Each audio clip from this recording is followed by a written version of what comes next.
तो कैसे हैं आप सब? उम्मीद करता हूँ बहुत ही अच्छे होंगे। तो दोस्तों आज की इस वीडियो में आप सभी का स्वागत है। जैसा कि आप जानते हैं हमारा हिंदी का ठीक है क्लास 10th का क्या चल रहा है। तो हमारा जो चल रहा है वो हमारा क्लास 10th का हिंदी का चैप्टर 3 चल रहा है और ये गद्य खंड का है, सॉरी काव्य खंड का है। गद्य खंड हमारा पूरी तरह से कंप्लीट हो चुका है और आज जो है तीसरा चैप्टर है। तो इसमें आपको कोई भी दिक्कत नहीं होने वाला है दोस्तों। तो इसमें मैंने वस्तुनिष्ठ प्रश्न भी ऐड कर रखा है क्योंकि इसका भी जो है विषय निष्ठ यानी कि सब्जेक्टिव बहुत कम है, लघु उत्तरीय बहुत कम है। तो आपके लिए वो हो जाएगा, उससे आपको ज्यादा सोचने का बात नहीं है। जिस चैप्टर का जितना है उतना मैंने दोस्तों ले लिया है, आप सोचिए मत ज्यादा। ठीक है, आप सिर्फ सही से प्रिपरेशन करिए। तो काव्य खंड है हमारा, गद्य खंड पूरी तरह से कंप्लीट हो गया है। पहले क्या देखेंगे? तो वस्तुनिष्ठ प्रश्न देखेंगे। तो चलिए स्टार्ट करते हैं वीडियो को। ये जो चैप्टर है, इस चैप्टर का क्या नाम है मैंने यहाँ पे नहीं लिखा है, लेकिन इस चैप्टर का क्या नाम है? तो प्रेम अहिनी श्री राधिका। ठीक है, ये चैप्टर किसका है? तो ये रस खान का है। तो चलिए पढ़ते हैं। सबसे पहले क्या दिया है? प्रेम अहिनी श्री राधिका पाठ की कौन सी विधा है? तो ये क्या है? एक कविता है। ठीक है, क्या है? कविता है, आपको याद रखना है। अगला दिया है प्रेम अहिनी श्री राधिका के कवि कौन है? तो प्रेम अहिनी श्री राधिका के कवि कौन है? तो क्या दिया है? रस खान। ठीक है, और इनका जन्म कहाँ हुआ था? दिल्ली में हुआ था। तो दिल्ली में एक राजवंश था, कौन सा राजवंश था? तो पठान राजवंश था। ये तीन चार बातें आपको क्या रखना है, याद रखना है। एक ये कवि कवि कौन है? तो रस खान है। इनका जो राजवंश है वो पठान राजवंश है जो दिल्ली के है। ठीक है, अगला दिया है, अगला देखते हैं। अगला दिया है दोस्तों कि रस खान दिल्ली से कहाँ चले गए थे? तो वो दिल्ली से कहाँ चले गए थे? तो रस खान जो थे वो ब्रज भूमि, रस खान ने किससे पुष्टि मार्ग की दीक्षा ली थी?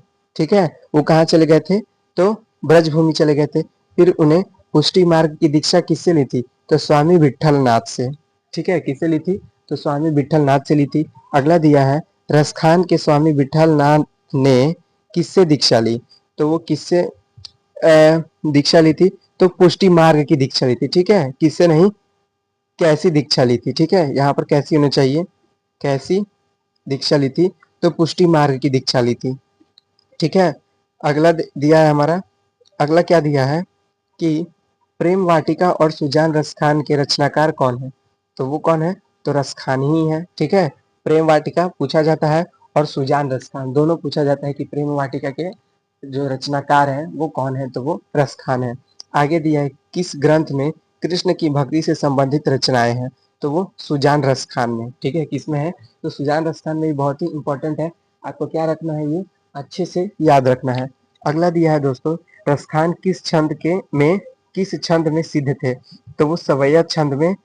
ठीक है, सवैया छंद में सिद्ध थे। आगे दिया है संप्रदाय मुक्त कृष्ण भक्त कौन थे? तो वो रसखान थे। ठीक है, कौन थे?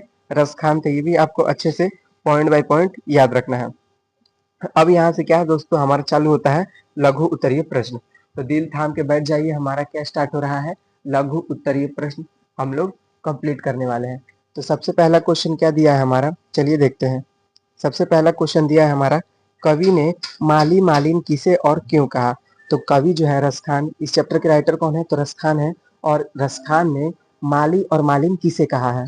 तो उत्तर दिया है कवि रसखान ने कृष्ण राधा को माली मालिन कहा क्योंकि कवि के अनुसार जिस प्रकार पुष्प वाटिका में माली मालिन का कार्य पुष्प की देखभाल करना है, ठीक उसी कार्य प्रेम वाटिका में राधा कृष्ण है। एक मिनट दोस्तों, हाँ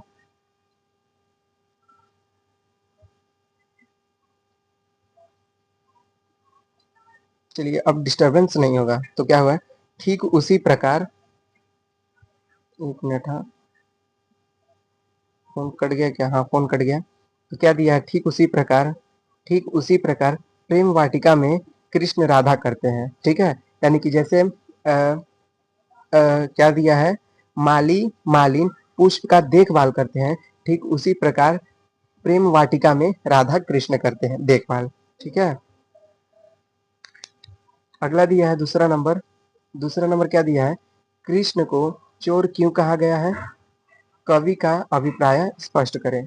दोस्तों कृष्ण को चोर क्यों गया है, ये हमारा दूसरा नंबर प्रश्न है। तो चलिए देखते हैं कि कृष्ण को चोर क्यों कहा गया है और क्या दिया है, कवि का अभिप्राय स्पष्ट करें। यानी कवि का अभिप्राय इससे क्या है।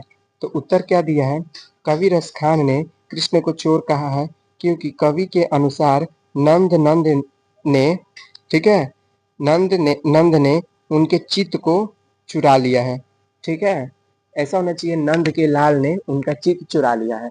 ठीक है, तो इस चैप्टर में दोस्तों इतना ही है। ठीक है, इसी के साथ क्या हुआ, आपका चैप्टर जो है पूरी तरह से कंप्लीट हो गया है। ठीक है, तो इसमें दो ही चैप्टर, दो ही क्वेश्चन था, यही मुझे इम्पोर्टेंट लगा। तो आपको इससे बाहर नहीं पूछेगा, आप ऐसा उम्मीद रखिए। ठीक है, तो इसी के साथ हमारा चैप्टर क्या हो गया, कंप्लीट हो गया पूरी तरह से। अब इसमें आपको कोई भी दिक्कत नहीं होगा। तो अगर आप चैनल पर नए हैं तो चैनल को सब्सक्राइब करिए और वीडियो को क्या करिए, तो लाइक करिए। मिलते हैं अगली वीडियो में। बाय दोस्तों।